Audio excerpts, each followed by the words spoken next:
Good evening, everyone. Welcome to another episode of Spilling Tea. I am your host, Tiffany Daniels, and we are going back to that horrible world known as the JRC.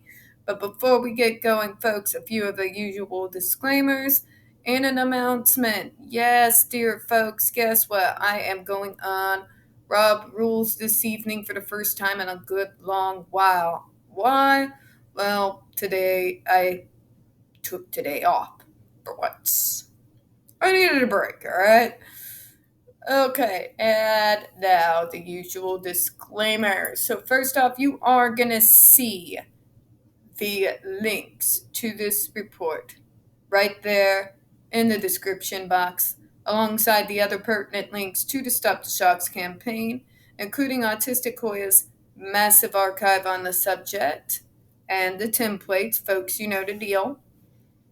Sign your name, click on your senator, and the ever-present and self-explanatory change.org Shut the Judge Rotenberg Center Down petition. Now, folks, trigger warning, when we talk about the JRC, you're going to hear vivid descriptions of and catch clips of surveillance footage of peoples with disabilities being tortured and abused. If you got young children present, folks, please use your headphones, all right? Okay. Now, folks, it is 4:07 in the afternoon, and yes, I took the day off. No, I am not completely here. So if I stumble over my words, my apologies in advance, alright? Okay, so we are going over another one dated around October the 5th of 2010.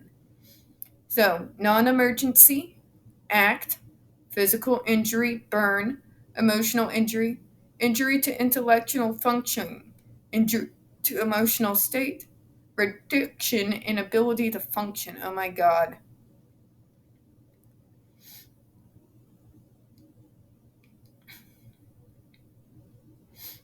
Okay. The ALV sustained burns on his arm as a result of electric shock therapy device being used on his blank. This occurred when ALV was blank and residing at JRC. ALV has not been living at the JRC since. Oh, thank God he got out.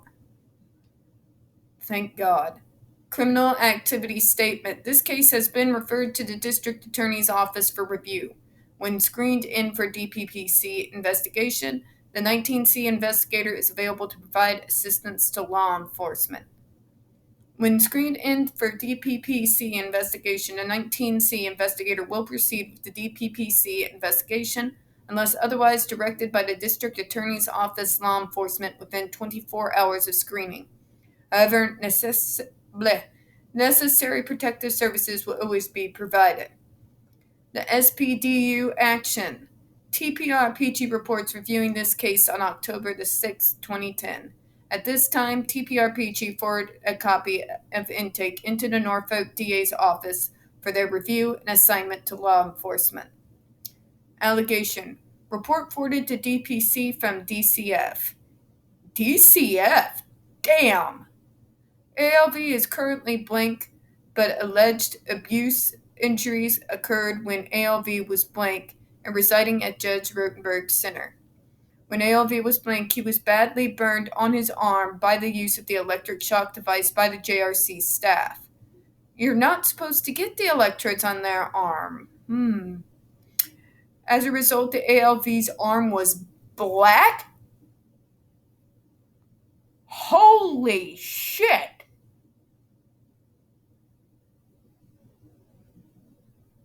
Oh my God. Blank reported that when Blank was burned, she brought the case to court.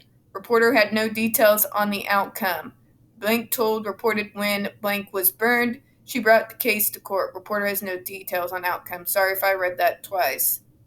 Reporter said during these visits to the home, Blank would react traumatically when Blank would remove the device from his arm.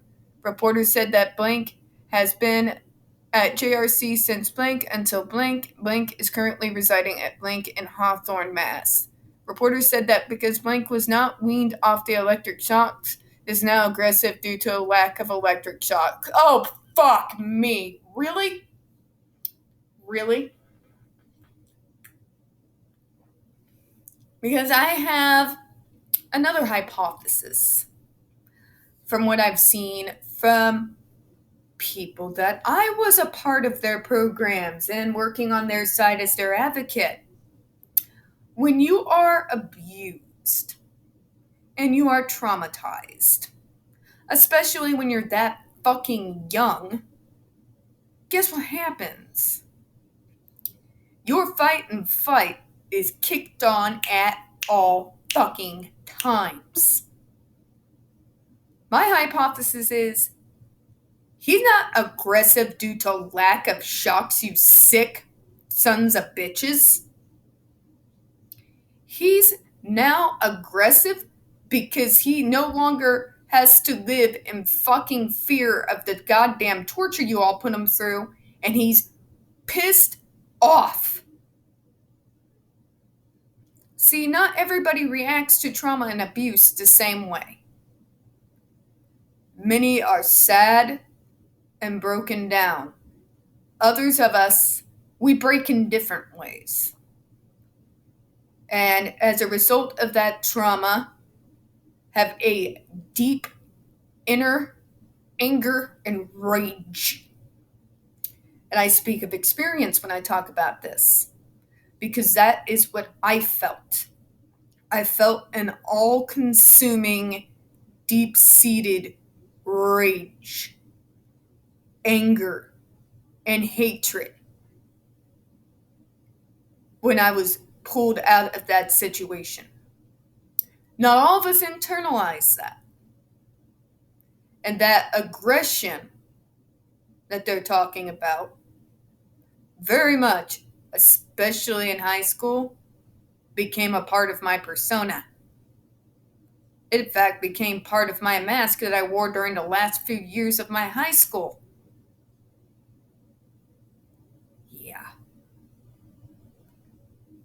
Extremely aggressive, extremely competitive, just deep-seated fuming rage.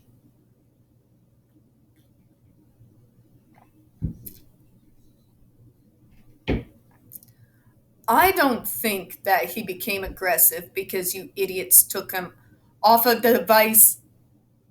I think he became aggressive because you fuckers put him on it in the first goddamn place. I think he became aggressive because you all traumatized him, starved him, sleep deprived him, shocked him for daring to breathe while disabled.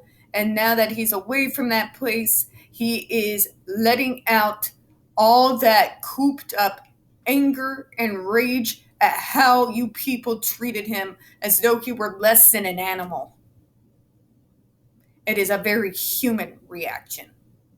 And the fact that you all think the goddamn solution is to take him back there where they turned his arm black and put him back on the device is the sickest, most disgusting thing that I've ever seen. And if I ever see one of you DPP sons of bitches and you tell me something like that, you want to see aggression? I'll give you aggression. Whew, let's read the rest of this here. Allegation to be... Okay, that's another report. So, what do I take from this? That the DPPC don't care. That's what I'm getting. That by and large, the DPPC agrees with the so-called treatment methods of the JRC. They agree that this is how we deserve to be treated, which means they are absolutely, completely, and utterly useless in protecting anyone. That means these kids literally have no one. Literally have no one. No one that they can call to, no one that they can reach out to. Imagine being one of these kids and having the courage to report what's going on in this place. only to talk to these fuckers. Can you imagine that? Can you imagine feeling possibly more helpless than to report this to an agency that is supposed to be there to protect you? And this is how they think? You get an incident where a student's arm is literally burned black. And their reaction is now very more aggressive because the lack of the electric shocks. He needs to be shocked. He needs to be tortured.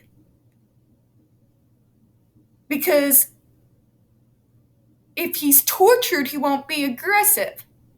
Stupidest logic I've ever heard. Alright, I'm going to sign off of here before it triggers my own deep-seated rage and PTSD.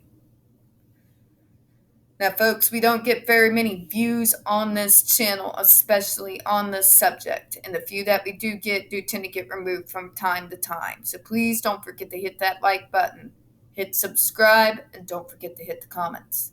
I do appreciate your time. And as always, we here at Spilling Tea hope you have a good one. Bye.